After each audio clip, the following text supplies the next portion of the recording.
Bienvenue sur Africa 24 dans cette nouvelle édition de l'information. Voici les titres de l'actualité. Le Gabon entend renforcer sa coopération avec la Côte d'Ivoire dans le domaine énergétique. Confronté à des coupures d'électricité fréquentes, le pays d'Afrique centrale compte prendre exemple sur le modèle ivoirien. Pour s'y enquérir, le président de transition, Brice Oligui Nguema, a visité la centrale thermique d'Azito. Une femme à la tête du ministère des Sports au Sénégal. La nouvelle ministre Khadija Ndiaye a officiellement pris ses fonctions ce 12 avril. Parmi les objectifs inscrits sur sa feuille de route, la lutte contre le chômage des jeunes en valorisant les métiers du sport. Et puis coup de projecteur sur le Massa 2024 qui a ouvert ses portes ce samedi en Côte d'Ivoire. Une 13e édition placée sur le thème jeunesse, innovation et entrepreneuriat. Cette année, plus de 1000 artistes sont attendus.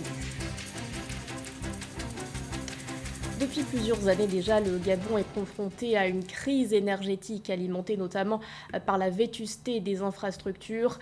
Pour changer la donne, le pays entend bénéficier de l'expertise ivoirienne.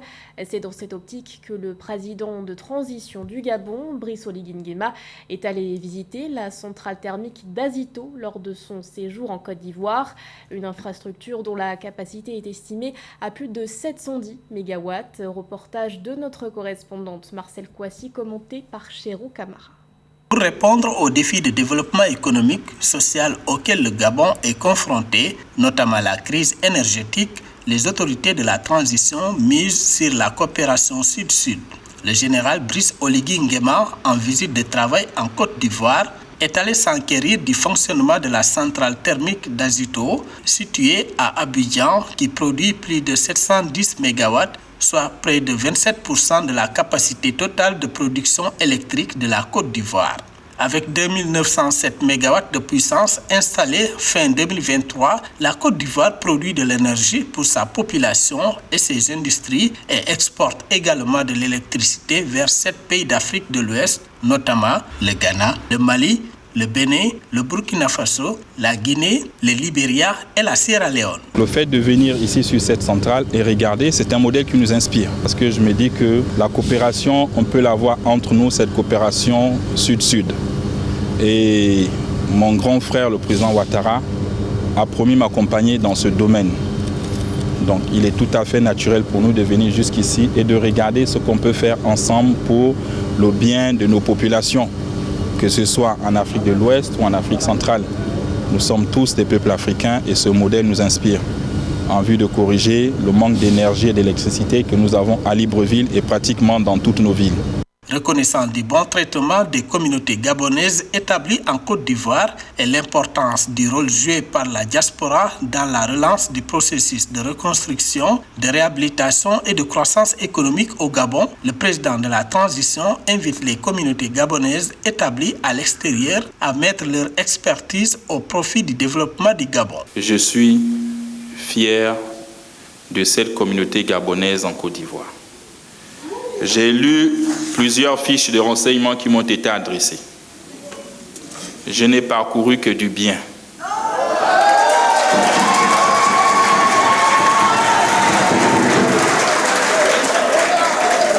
Avec le président Ouattara, nous avons échangé en toute liberté. De savoir qu'ici, en Côte d'Ivoire, les Gabonais se portent bien et qu'à Libreville, les Ivoiriens également se portent bien et qu'ils se sentent chez eux. Je demande à beaucoup de Gabonais qui ne font rien à l'étranger de rentrer chez eux. Je demande également à cette diaspora qui a de l'expérience de rentrer. Selon les dernières données de la Banque africaine de développement, les perspectives économiques du Gabon seraient favorables en raison de la forte demande pour les produits exportés, notamment le pétrole, manganèse, bois, huile de palme et de la poursuite des réformes économiques. La croissance du pays d'Afrique centrale devrait se situer à 2,7% en 2023 et 2,8% en 2024. La course au fauteuil présidentiel est lancée au Tchad. La campagne électorale en vue de la présidentielle du 6 mai a officiellement démarré ce dimanche. Parmi les candidats en lice à ce scrutin, l'actuel Premier ministre Succès Masra, sécurité, éducation et réconciliation sont entre autres au cœur de son programme. Mamat Ramadan et Absan Bibou. Au Tchad, l'actuel Premier ministre Succès Masra est l'un des 10 candidats retenus par le Conseil constitutionnel pour l'élection présidentielle du 6 mai 2024. Investi par son parti Les Transformateurs et soutenu par une dizaine de partis politiques, cet économiste de formation et de carrière propose aux Tchadiens un développement à 2 leviers, notamment la modernisation de l'appareil sécuritaire et la relance de l'économie. Il s'engage à construire une armée puissante pour la sécurité des Tchadiens et des Africains à côté d'une économie émergente et solide. Vous ne pouvez pas choisir entre votre jambe gauche et votre jambe droite. Vous avez besoin des deux. Donc la sécurité, c'est la première jambe d'un pays, d'un peuple, et le développement ou la dignité avec ce paquet minimum. Les deux, nous voulons les porter au même niveau. Vous savez, finalement, il s'agit pour nous de faire passer le Tchad d'un Tchad unijambiste d'aujourd'hui, qui est plus perçu sur le plan sécuritaire, qu'il faut encore renforcer, à un Tchad sur ses 2 jambes. Et donc, c'est ça, ce nouveau Tchad que nous voulons présenter au monde.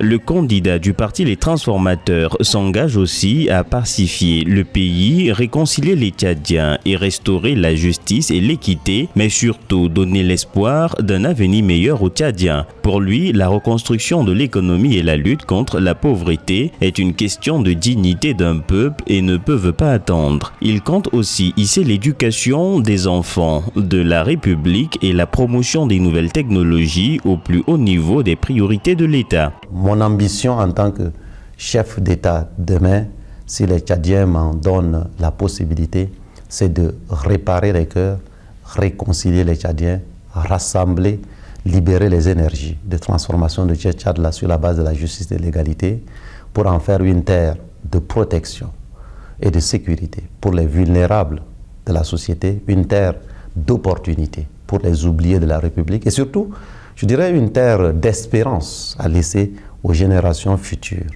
en élevant l'éducation au rang de première priorité, en faisant en sorte que l'économie du monde qui vient, l'économie numérique, l'intelligence artificielle soit le partage des Tchadiens et des Tchadiennes.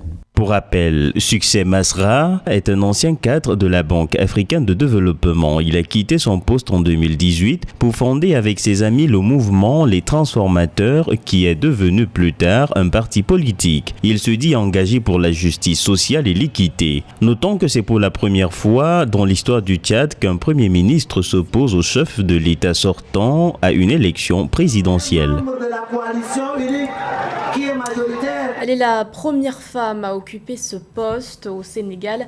Khady Ndiaye est la nouvelle ministre des Sports, de la Jeunesse et de la Culture. Elle a officiellement pris ses fonctions ce vendredi 12 avril. L'occasion pour la ministre de dévoiler sa feuille de route.